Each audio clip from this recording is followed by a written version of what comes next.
So I debated whether this slide should be at the beginning when I introduced the concept of vaccine pharmacovigilance or here, much later in the talk.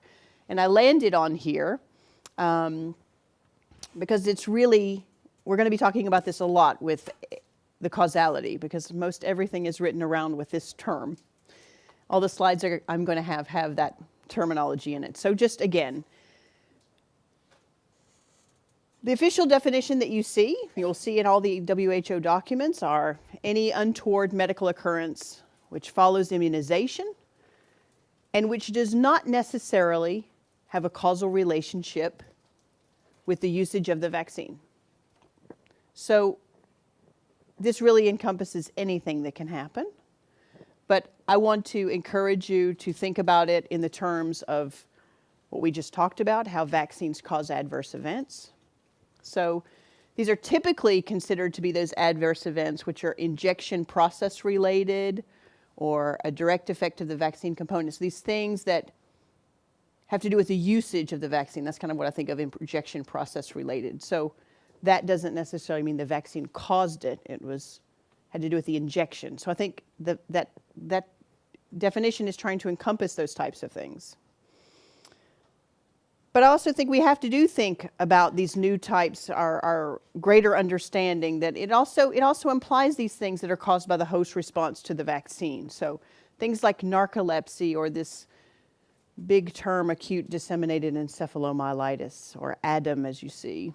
That's labeled for a number of vaccines.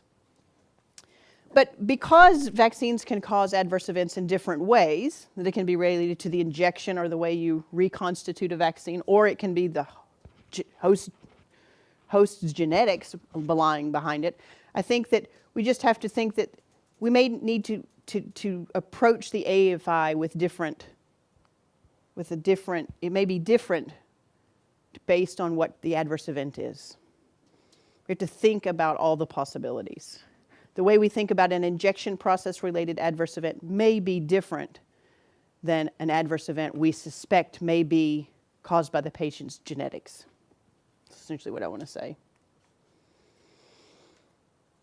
So those of you familiar with the WHO documentation here, the AEFI, I think this is a fantastic way to kind of visualize the surveillance cycle, so the overall idea of an adverse event report coming in and what you do. So I'm actually going to just go through this step by step. So detection and notifications, that's steps 1 and 2 there. So as we know, the detection of AEFI is, the detection of the adverse event is typically done by the person who got the vaccine, but of course more commonly it's by the parents of the person who got the vaccine. But we're vaccinating older and older people, adolescents and adults, so they can report themselves directly as well. And this should be provided they should notify the healthcare provider, and it should be entered into a standardized form. Now here's where things probably, even at this early stage, may start to get interesting and vary between all of us.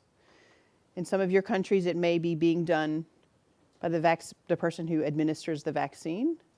In Sweden, it could be that a child reports this to the nurse at the school who gives her the vaccine.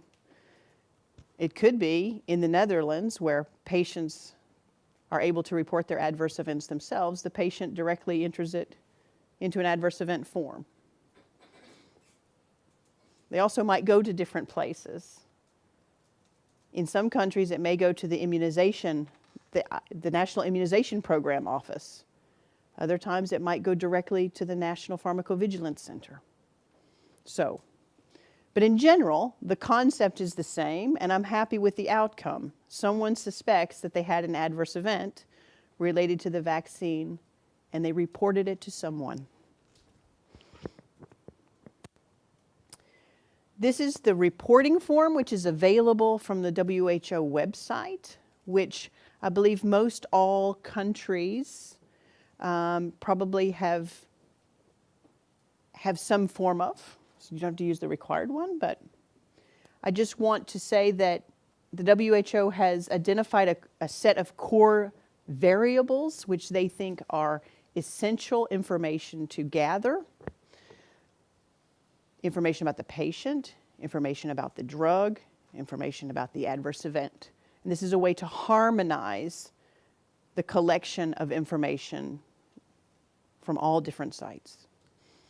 And I just want to point out that the majority of these core variables, I didn't give you, you can go to the WHO website and see what these core variables are. I didn't want to be that granular in this presentation, but just to reassure you that the majority of these core variables, what we consider to be essential information to collect, to be able to investigate an adverse event, have been mapped to structured fields in the E2B format, which therefore, and if there's not a mapped field, it can actually be entered into the free text, and therefore that type of information has a place and can be collected. And that Vigiflow can thus be used in the management of a management system of AEFIs. So we can get that we can collect the information on the core variables that are those parts that are essential or have been designated to be essential. So once you get it reported, step 3, investigation. So you get an adverse event report either at the AEFI office or say at the National Pharmacovigilance Center. And you look at it and you look at the event and you start to think, do I need to investigate this further? And the WHO gives you a nice set of examples or criteria which you can use to determine whether or not further investigation is needed. If it's a serious adverse event, so serious implies that the patient was either hospitalized or had their hospitalization prolonged, or it was they were disabled or incapacitated. They died, rarely, but happens. Or if it's considered to be medically important or consequent to the patient who reported it. If it's part of a cluster, if you get an AEFI report and you've had a number of these that have been stacking up that are the same, then maybe it's time to investigate this. It could be a non-serious thing, but you start to see several. It's part of a suspected signal, so something that you've been told to be on the radar about. It's been reported from somewhere else, for example. You've heard that another country has seen adverse event X, and then suddenly one comes across your desk. That would be something that should stimulate you to do some further investigation. It's a suspected immunization error. This is where I would be. You're already thinking at this point, how do vaccines cause adverse events? So if you see something that's say BCG lymphadenitis or a Staph aureus sepsis, for example, that you're thinking, well, I wonder if that could be related to a contamination of the vial, or someone at a certain clinic is, not administering the vaccine appropriately. That should trigger you to do an investigation, because that would imply that there'll be other people that have this problem. It's a significant event of unexplained cause that occurred within 30 days. These last two are a little more vague and don't give you as much guidance, and also it causes significant parental or public concern. I would say this last one is, if you start to feel that confidence in vaccination programs could be at jeopardy, it's better to look rather than not. So what type of the information? Now, I heard that there might have been, do you need to collect in the investigation? So I heard that, had there been somebody that had a comment about this AEFI investigation form, which I'll be honest, I love. I'm also be honest and tell you that I don't think there's a lot of people in Europe that fill this out completely, and I wish they did. So I heard that somebody was maybe thinking that it was a lot of work, or do the National Pharmacovigilance Centers do it, or is there something with it? No, I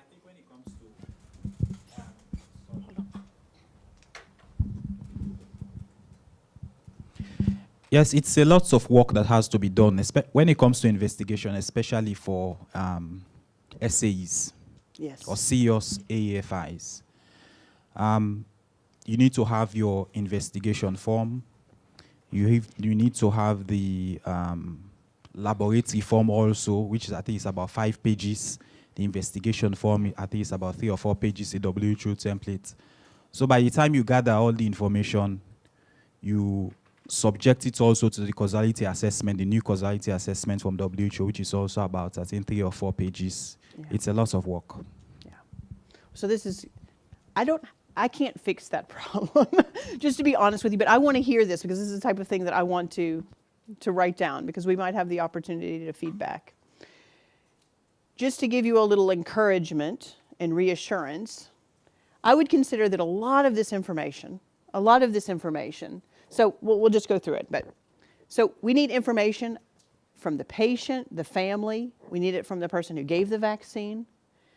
This is just what's all listed on there. We'll go through that. Information about the vaccine, the way it was stored, all these things. Information about other people in the same vaccination administration, the same clinic that got the vaccine. Because, here we're trying to find out, did other people have the same adverse event? Because we're really thinking, is it related to the injection process? Is it related to the way we've stored the vaccine? That's why we need to collect this information on other vaccinees. So if we're thinking that it's related to the product and a breakdown in the cold chain or a maladministration, that's when we need all of this information about the other vaccinees. If it's a type of adverse event that you suspect, like say optic neuritis we talked about last night, that's probably not related to the vaccine, the way the vaccine was prepared or the way it was injected, or that may be more relevant to the host and the way they respond. So this type of information is probably a little less relevant. But it's still good information to have to find out if other people got the adverse event. But maybe a little less relevant to if you're working on an injection process related. Information about the event in non-vaccinees. So that might be something that is related to more the type of host response. I think of an example of narcolepsy. One of the things that we really needed to quantify here in Sweden was how many people get narcolepsy that didn't get vaccinated. So you can kind of see, you might be able to prioritize some of this information based on, your hypothesis about how the vaccine caused the adverse event. But I would also say that a lot of this information is the type of information that we use later in the process rather than at the individual level. But it's information that I actually think I would love to see all this information collected more routinely than it is. But I can totally see it's an enormous amount of work for, say, the first case serious of something. I would think, though, that if you start to see more, then you will have had work. If you put in work on the first one, you'll have this that can be reused, for example. If you see your second case of narcolepsy, say, as happened here in Sweden, then you would have already kind of gotten an idea. If you looked on the first case, probably the first case that ran across someone's desk, they didn't really respond. It was the fourth and fifth one. But then you start to collect this information, and then it doesn't have to be repeated. I hope I've made myself clear there. But here's the form, the website, just so that you have it, a link. All this is pretty easy to find, but just in case. So I've circled, so this is the form. Yes, it's very extensive.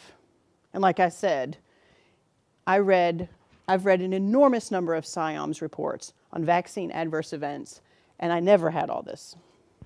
So, and I wished I did. It's the type of stuff, my dream is to have gotten all this information, review the medical record. You can't see it there, but you can see it when you get So this is essentially collecting information about the patient, to know their past medical history, to know what other vaccines they've gotten, what medical problems they had. This is to review the medical record. I love this, because on an adverse event form, you don't have the whole story. It's very uncommon that you can get the whole picture, the whole clinical picture from a single adverse event form. So I love this, but this is not done. This is not done, unfortunately, in the current system here in the EU enough. In America, at the FDA, I think they do more of that. Here are the things that are related to if you're worried about an injection related of a maladministration. Did it look funny in the tube? That sort of thing. That's what you're trying to get here. Was it a problem with the vaccine and the way it was injected, the way it was stored, that sort of thing? The way the vaccines are given here.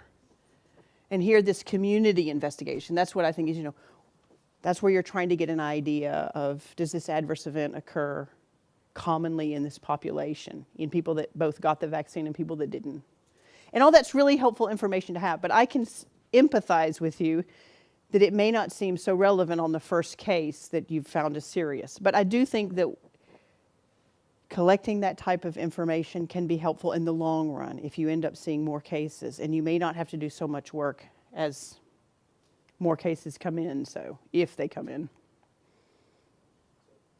Yes. I just wanted to add, I don't know whether in the EU you also use because the one you just talked us to is the clinical investigation form. There is also a laboratory request form, which has also been developed by WHO, Okay. especially if you want to collect samples, I think about 3 Yes. pages. So it also adds to the that. clinical investigation. Okay, thank you. So he was saying that there was also a form for collecting samples, laboratory request form, and I would assume that's both for maybe even what's left of the vaccine as well as patient samples, I would assume. That would be my dream if we did that. I can tell you for sure, I've never, unfortunately, had the opportunity to actually read a sample form or the actual lab results from some patient or something like that, or a biopsy result. I'm limited to what's reported on the form and is in the SIOMS thing. At the local level, now I must say, at the local level in some countries, they may be doing that if they have a more regional center, but whether or not that gets transferred to the EMA and then even to UMC is less and less chance the further it goes, I think. So a lot of work. I can really empathize, actually.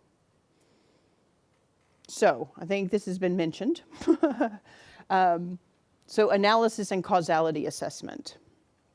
Now, I've given again the reference. I believe that I put it on the course webpage, this document. But this is the WHO Guide to Assessment, Causality Assessment for Adverse Events Following Immunization. So this is where it gets delicate or a little bit trickier for me for several reasons. But perhaps the most important reason is because you're really going to hear about causality next week. So I'm introducing a rather complicated concept a little early. And Ruth next week is going to do a very extensive very extensive day and have extensive exercises on this concept. So I'm going to introduce it, and hopefully that will help you next week. So causality assessment is a systematic review of data from an AEFI case, all that information that was collected on that investigation form, to determine the likelihood of a causal association between the vaccine, I have an extra word there, and the event. I'm not really sure what I have received there, sorry. So, that's just a fancy way of saying, did the vaccine cause the problem? And the one thing about causality assessment that you always have to be reminded of is that it will never prove or disprove that this actually happened. but it can help give us an idea of a certain amount, some certainty, a level of certainty. So we can never truly say this caused that. We can just say the likelihood. And the other thing that's important to remember is that a single case, you can very rarely draw any conclusions from a single case. You usually have to have a collection, much stronger chance. So a definite causal association or absence cannot be established for an individual event. So there's different levels of causality assessment. So this is the part where it also starts to get a little bit delicate for me, because I'm going to use what the WHO says, but I've also added a little bit. And we'll see how you receive that here. So individual level causality assessment. So they say there's different levels of causality assessment. This is in the red guide. There's individual level. There's also population level, and they describe those pretty well. And then there's investigation of signals, which actually, if you look at that document, I think there's like 2 sentences. And that's where I've just developed this a little bit. And I think that you can have different types of signals that may need to be investigated in different ways. And when I say that, and they may have different types of relevance. I think you can have things that are related to these injection process related, or related to the vaccine, the manufacturing process, the way it's reconstituted. And then these more rare things that we don't exactly understand yet, that are going to be, it's highly unlikely that one immunization center is probably not going to identify a new signal that's related to genetic factors. I do think that one regional center might be able to detect that they have somebody at one of their clinics administering the vaccine wrong, or that batch has some problems. So signals can be different. Signals that are events that are more common, that are very important. And then, because a lot of people can be affected by a wrong batch or a person who's injecting wrong. And these things that may require a more global and collection of data to identify. These things are more rare. So I'm going to talk about the first two. This I'm going to leave, because if you read the document, it very much talks about whether or not studies have decided this causes this. Rotavirus and intussusception is an example. There's been many studies. There's been meta-analyses now. There have been so many studies. Probably the most relevant for lower and middle income countries. Maybe MMR and autism. That's something that's very relevant to big question that they've had in America and Europe. Mostly America, I guess. But well, no, in Europe, I guess the UK, sorry. But again, it still rages on in spite of a lot of data to suggest that there is no evidence of a causal relationship. So individual level causality assessment. So again, I'm going to go through the WHO guide and use a lot of their diagrams because I think this is quite good and quite detailed. I wished I had learned about it several years ago when I was doing this on a more regular basis. So eligibility checklist algorithm classification. So we're just going to go through that, and I want to just kind of show you the ways that hopefully I can give you some tips to deal with these things, this onerous job as it may be, may make it a little easier. So when you look for the eligibility, the first step of the eligibility is to make sure that investigation form is filled out, which is a pretty big challenge, as I appreciate from your comments.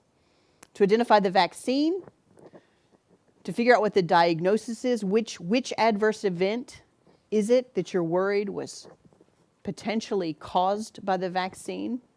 And then I put a circle around this one, because case definition. So this is something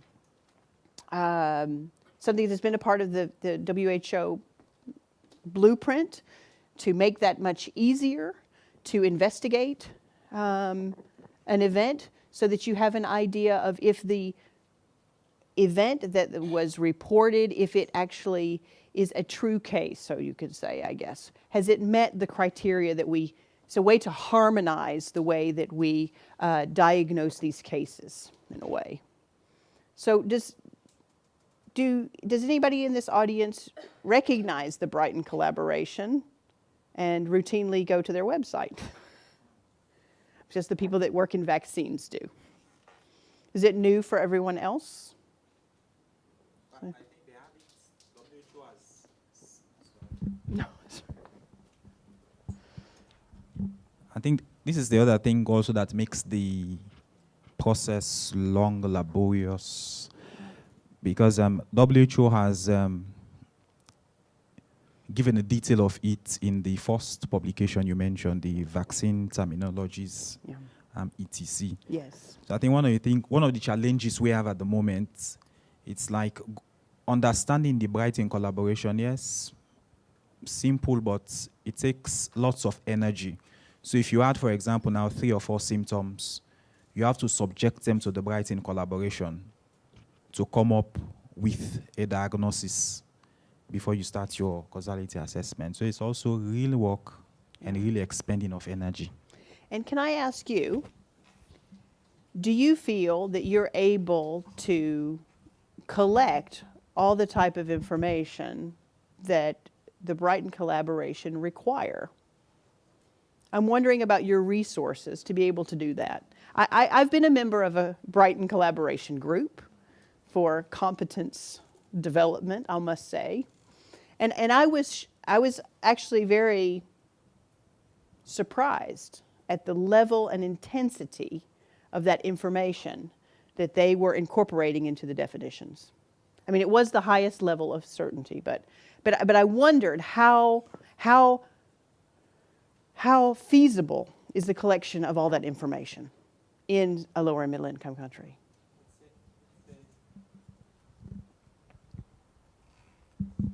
It's a challenge. If you have, like I was saying, let's say if you want to go for a diagnosis of anaphylaxis, you need to have maybe 2, 3, or 4 symptoms, which you can classify under major or minor or cardiovascular or GI. Now we are collecting AEFI data for a measles campaign in my country, and you will just see weakness.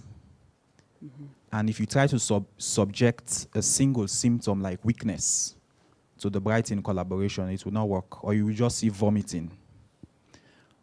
Unless maybe you go under allergic reaction, it will tell you that maybe one of the minor symptoms or one of the minor parameters for allergic reaction, you will see weakness, you will see maybe fainting, you will see vomiting. But then for you to come up with a diagnosis, you might need maybe 2 or 3, 1 major or 1 minor. So it's quite a challenge, because if you have just single symptoms, it's difficult to come up with a diagnosis using the Brighton collaboration definition. Okay. So it's a big challenge in collecting data. Okay, thank you for that input. So I feel like we may have gotten off a little bit, and maybe I hope we haven't lost a group. So so the Brighton collaboration, like I said, is a group that has been called together with physicians and regulators, a joint effort to harmonize some of the definitions of events, I should say, of events or clinical syndromes or diseases which are oftentimes reported in association with vaccines as adverse events. So they're things that can occur for any other reason or occur naturally in the background, but they're often reported after vaccine. So it's a way to harmonize the way we assess this in relation to vaccines. So they have a website, and it's brightoncollaboration.org, but if you Google it, you can find more information. I'm sorry, I forgot to put the link there.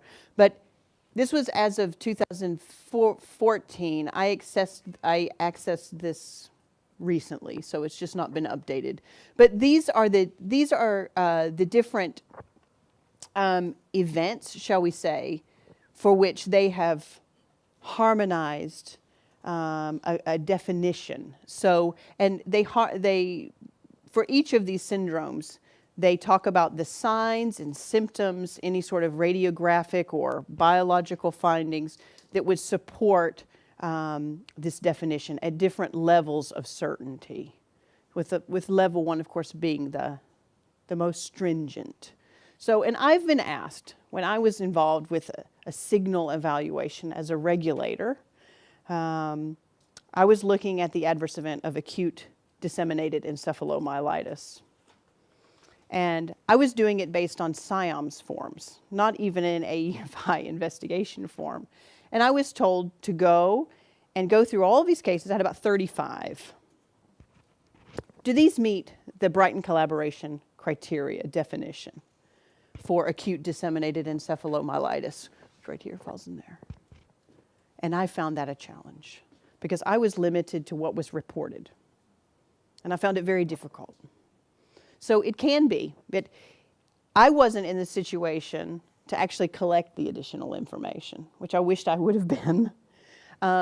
Some of these things, I got pretty lucky. I had a good handful of cases that met a level 1 criteria because it's such a, at least ADAM is a pretty radiograph, you need a radiograph or a lumbar puncture to actually, for somebody to even put that diagnosis on there to report it. So, but I can imagine it's an enormous challenge. And this is the type of thing that I would like to see how UMC can work to make this, if we can. So I'm taking notes. But I want to encourage you that when you're looking, if you want to make sure that you're looking at an event that has a definition, you need to know more about it. It's not, this is an example of the Brighton collaboration. Usually you can use these links and they've made a publication where they describe the process of what they've done. But I mean, just going to there's diagnostic criteria published that aren't Brighton collaboration, for example. I mean, you can go to the literature to find clinical definitions of things. So I gave an example actually of chronic fatigue syndrome and myalgic encephalitis. So this is something that's being reported with vaccines, and the Brighton has something fatigue, just fatigue.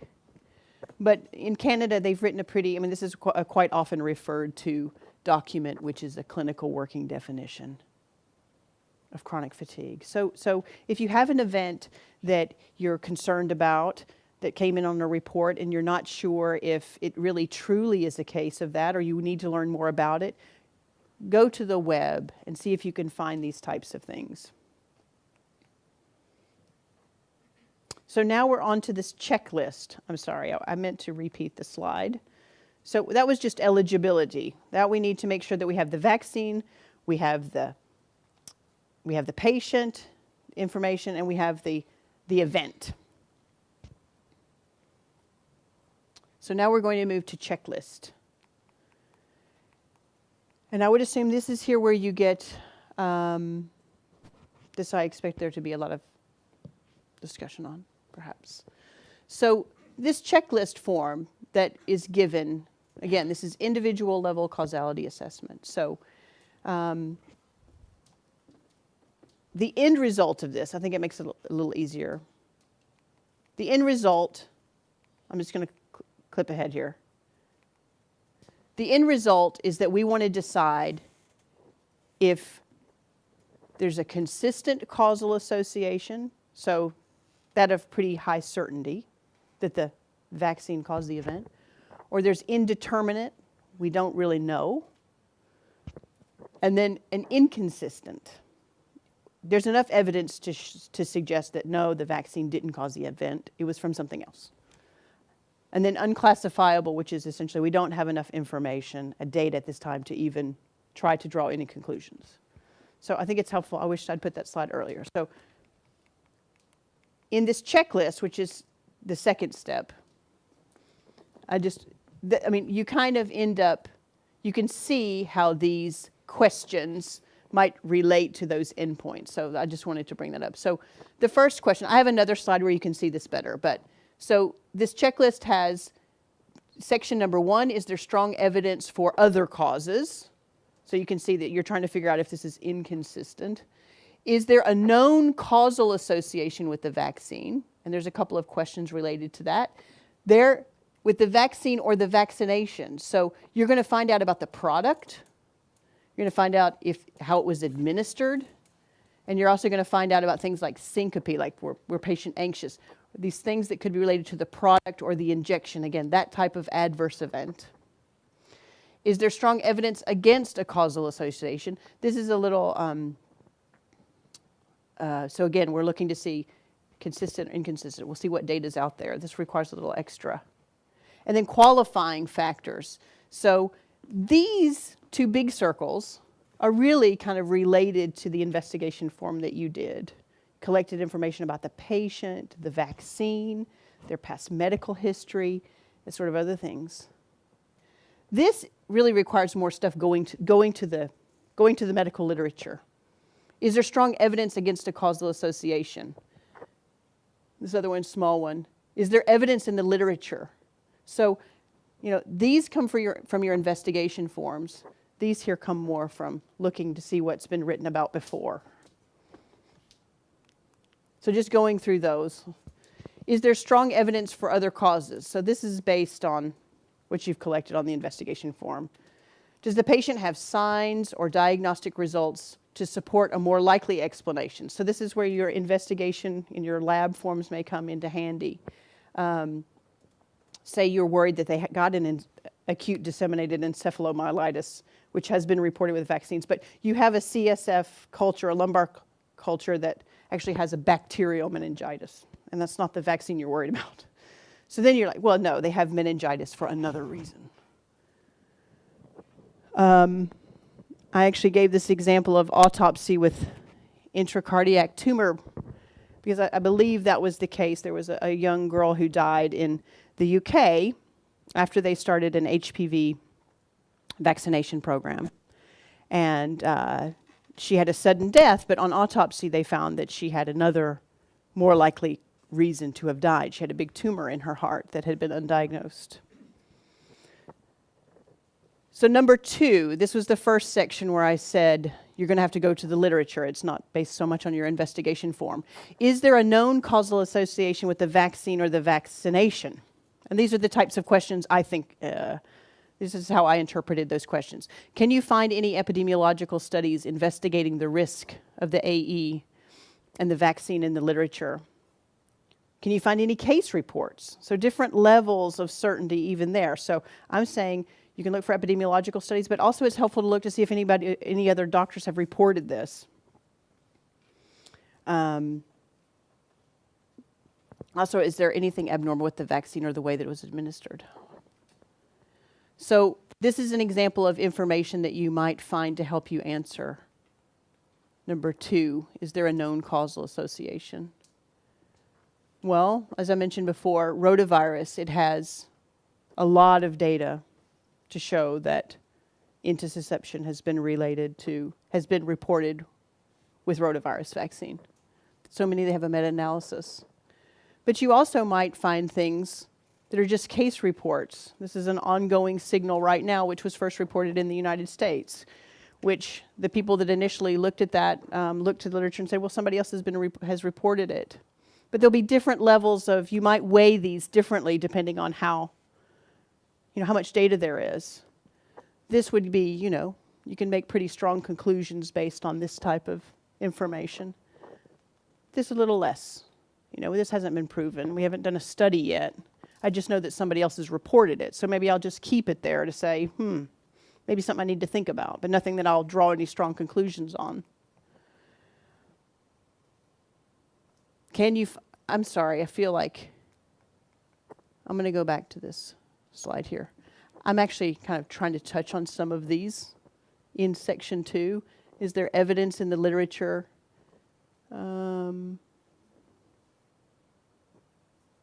Biological plausibility. I'm kind of giving you little ideas about that. Can you find suggestions of biological plausibility? This came later. I have to put this on here because this is as I mentioned before, but I think it will have relevance for later on. This is the newspaper article where we saw here in Sweden, that means sleep sick after the injection. So this was the reports of narcolepsy here in Sweden. And here, how many years later? 5, 6 years later, we start to see the science potentially that explains what happened there, that we actually had a molecular mimicry between the antigen in that vaccine and a certain part in the brain that keeps people awake. So, biological plausibility. We've explained this before. This can happen. Is there strong evidence against an association? Are there epidemiological studies or preclinical studies that support that there is no causal association? So kind of the opposite. MMR and autism would be a good example. If something comes across your desk and it said it's a case of, let's just give this example because it's the strongest one. You have a report of autism after MMR vaccine, and then you could go to the literature and say, well, that's been looked at numerous times and there's no association. So that would be a way you could help answer that question. And then these other qualifying factors. Again, that was the bottom section there where you're getting information about the patient. As well as, have they had symptoms like this before? What is their past medical history? What other medications do they take? This is a slide to show you where you can go to get information about, I like this one for, is there strong evidence against? Adverse effects, I mentioned this one over and over again. This adverse effects for vaccines from the Institute of Medicine is a really good resource. It goes through most all the vaccines that we use today, and it summarizes the epidemiological evidence we have at the current time. And they do go so far as to make a judgment on whether or not they can say anything about causality. So those types of questions, is there a known causation? Is there, I like this for, is there a known causal association, or is there strong evidence against? With these, where you look, when they look for epidemiological studies, this is a very good resource. Very good resource, because they answer a lot of those questions. So that might make the job a little easier. So now we're back to this. So I'm a little bit concerned now as I'm talking that I hope that I haven't lost people who don't normally do this. So does anybody have any questions about what I'm saying? Just to recap, all of these things that I've been talking about have been to help answer these questions that have been suggested to be gone through individually when you want to make when you want to draw a conclusion on potential causality. So they want to ask questions about, are there evidence of other causes? They suggest these laboratory tests and things like this. Is there a known causal association? They want you to know, is there evidence in the literature? They want you to, were there errors in the vaccine administration? Did the vaccine look strange?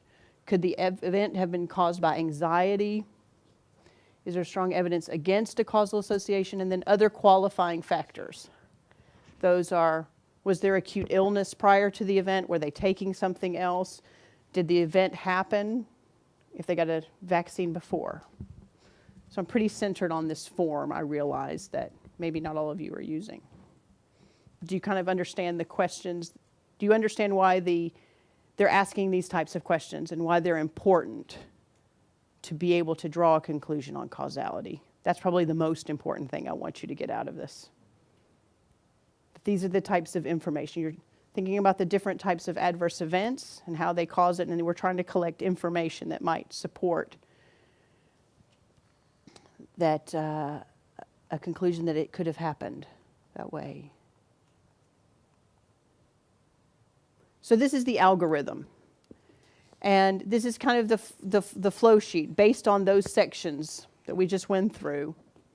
So I think it's kind of helpful to go through it. Is there a strong evidence for other causes? So I like this thing about the meningitis, say. Well, you were a little concerned that they got a meningitis from a vaccine or encephalitis, but we did a lumbar puncture and we got a different organism. They got a vaccine from MMR, but say we did a lumbar puncture and it grew streptococcus. So that's not related to the vaccine. That was a, yes.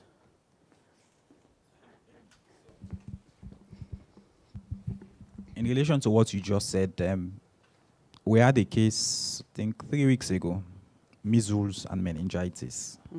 But then the clinician who detected the case, it's like the child has been administered the vaccine and then she began to present with some symptoms. She was taken to the hospital and they realized that she had meningitis.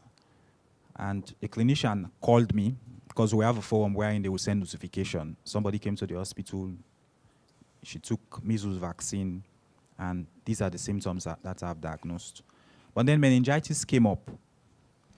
And I asked, did you do any laboratory work to be able to come up with the conclusion that this person has meningitis? She said no. I said, how did you come about the diagnosis? She said she did clinicals. Okay. Because we are trying to look at the causality, because you just mentioned laboratory just now. Yeah. Then the child also presented with malaria. I'm from Sierra Leone, so malaria is endemic there. And I asked, did you do any test for malaria? She said yes. And I said, why didn't you do for meningitis? Well, the resources, because she's not one of the doctors for the campaign. This is a private hospital, so the parents took the child there for care. So for us at the Pharmacovigilance Center, if we want to do causality now, there is no laboratory data. So it's kind of like a challenge also. I see that because I mean, instead of just being able to get a quick answer, you're stuck in a limbo here. I see how that can be incredibly challenging. So, and then you might even start to go down the wrong pathway. I could see here. Is there a known causal association with the vaccine? We do know that from a measles vaccine, there are rare occurrences where people can have an encephalitis. And then so I can see that you might end up based on your resources. I wished I had an answer for you, but I think recognizing the problem, of course, is the first, is incredibly good on your part to know that, it still could very well be something else. So the next step, if you don't have strong evidence for other causes, is there a known causal association with the vaccine or the vaccination? So this type of information that we need to answer those questions from the maybe it's better if I don't stand in your way. These types of questions here, is there a known causal association? First, looking at the literature to see, has this ever been reported before? Do we know that rotavirus can lead to intussusception, for example? Or has anybody else reported this anywhere and they got it published? But also trying to rely on the information here. If we know that it was reconstituted wrong or that someone was vaccinating wrong, then that would be that type of information that you would be reviewing at that step. Also, could it have been caused by, was this a case of syncope where someone was noted to have been very nervous? We hear that a lot, that the child was very nervous before they even came in if you had an adolescent. So reviewing those types of questions can help at that point of the flow sheet. So say that, yeah, well, we do know that there was someone who, say the event was BCG lymphadenitis or something, and we know that somebody at a certain clinic wasn't vaccinating correct. So we are along the suspicion that it could be, it's related. But then we also need to have the qualification of was it within the right time interval. So it's really going through asking a lot of, reviewing all of these questions and making a decision based upon them. And we can lead to inconsistent, consistent, indeterminate, and unclassifiable based on a lot of these factors. And I'm just sitting here in my mind trying to figure out if I should go through all of this in detail, because so many of you are not working with it on a routine basis. I think I'll move on, because I'm going to talk about causality again. And since people aren't going through this particular checklist, I think that's what I'll do.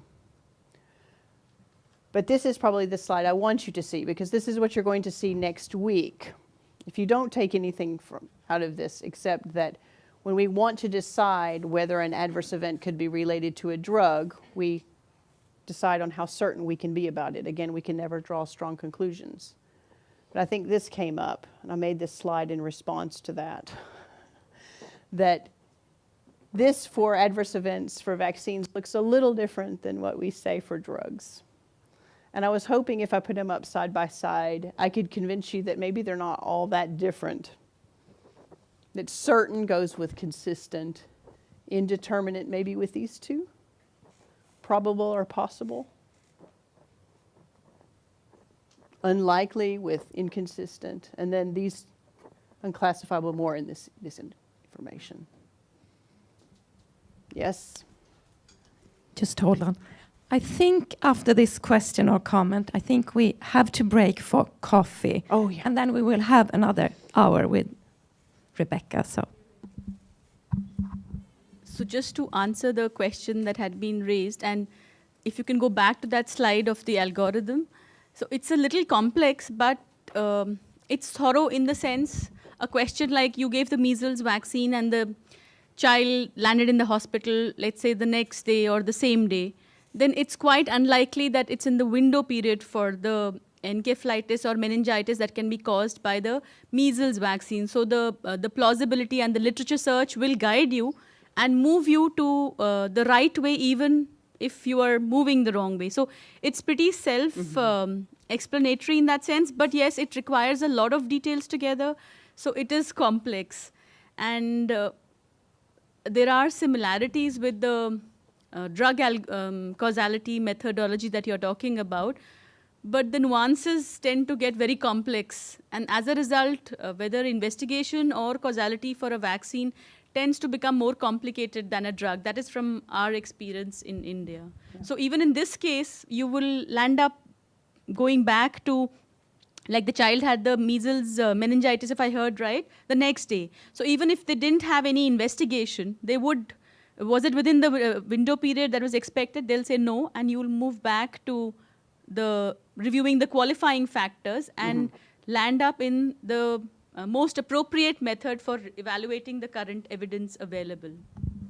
I think that's, I would just respond to a couple of your points. I think that's true. I think the most important thing is to be very reluctant to draw very strong conclusions when you know you don't have all the data available. That's what I think is the most important thing. And then also, so this comparison of the way we do this for drugs and the way we do this for vaccines, I think the reason that it's so much more work with the vaccines is because with these forms, we require the collection of a lot more information than we probably have when we do this for drugs. This probably, all the stuff that we're getting, I think, is stuff that we ultimately would like to have all the time. So it is very complex because we're actually doing a lot of things that, I mean, when an adverse event drug, when a drug report comes in and we do this, we're looking mostly for patient information. There are other medical problems and, you know, whether there's de-challenge, re-challenge information. Here we're taking into account that all these different things, the vaccine itself, all these things for the product. We actually go to the literature and verify the diagnosis. We actually go to the literature and find out if there have been epidemiological studies done. It's much more intense, so it's much more complicated. So yes, but again, I feel bad because I'm feeling the sense that not everybody's doing this. So if you walk away from something, maybe that's the message that I want you to get, that we do a similar thing for vaccines, but it may be a bit more complex based on the amount of information that's taken into consideration for every step along the way. And I'll stop. Thank you very much, Rebecca.